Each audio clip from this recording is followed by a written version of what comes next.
जगात गाजावाजा, कचरा घ्या ताजा ताजा अशी अनोखी घोषवाक्य आता इचलकरंजीच्या गल्ल्या गल्ल्यात गुणगुणली जात आहेत. कारण शहरात कचरा साचतोय आणि तो उचलायला मनपा प्रशासनाकडे वेळ नाही की जबाबदारीची जाणीव. उच्च शिक्षित अधिकारी आणि पुरस्कार प्राप्त महापालिका असतानाही लालनगर आरोग्य केंद्राशेजारील कचरा ढिगारे मनपाच्या बेजबाबदार कारभारावर बोट ठेवत आहेत. लहानग्यांनी मोठा सवाल केला आहे, काका शाळेत शिकवतात परिसर स्वच्छ ठेवा, पण येथे रोज दुर्गंधीचा अभ्यास करावा लागतो. आंतरभारती शाळेतील विद्यार्थ्यांनी प्रशासनाच्या डोळ्यात झणझणीत अंजन घालणारी प्रतिक्रिया दिली. शाळेत जाण्याच्या रस्त्यावरच नेहमी कचऱ्याचा खच, त्यातून येणाऱ्या दुर्गंधीचा त्रास आणि याबाबत मनपा कर्मचाऱ्यांची ठरलेली उदासीनता हे चित्र खरोखरच चिंतेचे आहे. पावसाळ्यात पाणी जाते व पूर्ण घाण होती. नगरपालिका एवढी इच्छा आहे की ती घाण सगळी निघावी व आपली इचलकरंजी सुंदर राहावी.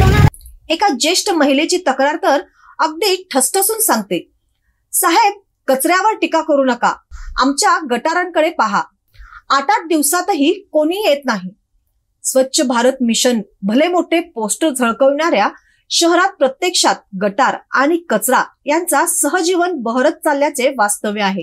काय झालंय बोला. घाण गटर भरून पडले, सगळे झाडूवर घाण सगळे काढत नाही. तिथं येऊन किती दिवस काढत नाहीत? लई दिवस झाला. तर बघा जाऊन तिथं, त्याला दाखवतो.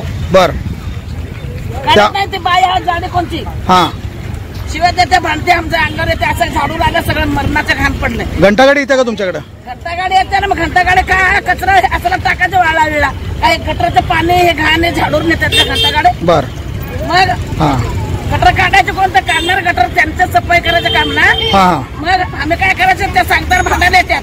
बर मनपा अधिकारी सांगतात की हा कचरा नागरिकांनी टाकलेला नाही, तर आमच्याच सफाई कर्मचाऱ्यांनी गोळा करून तेथे टाकलेला आहे.